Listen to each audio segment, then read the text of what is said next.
Azam Özemiş. 1940'ta babam sobacılar içinde, ileride sobacılar işi var. Orada Kalın Ağıllı tornacı Mehmet Ali Usta'nın kalfası. 1940'ta babam onun yanında yetişmiş. Allah razı olsun, bize bu mesleği öğretti. 73 yılından beri de Eski Garaj'da, bu civarda esnaflık yapıyoruz. 40 yıldır da bıçak biliyorum. Bıçak bileme, bakın çıplak elle biliyorum. Eldivenle veya değil. Neden? Çünkü bıçak ısındığı zaman özelliği kaçar, yanar. Ağzını çabuk döner. Çeliğin özelliği kaybolur. Çeliğin özelliği kaybolmaması için eldiven kullanmıyoruz. Neden? Isındığını hissediyoruz. Isındığı zaman bırakıyoruz.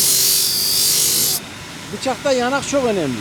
Bu yanakı vermek lazım. Yanağı vermezsen bıçak çabuk tükelir. Çabuk özelliğini kaybeder. Ama yanağını geniş verir. Bıçağın açısını tam verdiğin zaman bıçak daha uzun ömürlü, ağzı körelmez. Daha uzun ömürlü çalışır. Yani bu iş biraz özveri ister. Yani müşteri bize bırakıp gidiyor. Bunların hiçbirisi başında durmuyor.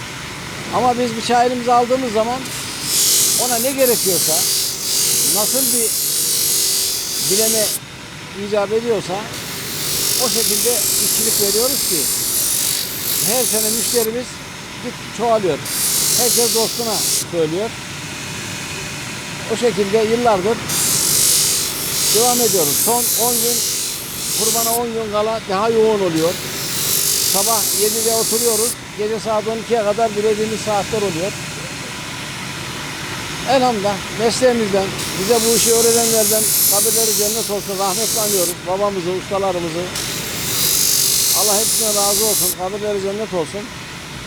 Biz de yeni nesile, kendi oğluma, 2 tane oğlumu yetiştirdim. Bizden sonra da ona devam edecekler inşallah. Allah razı olsun. Cümlemizden efendim.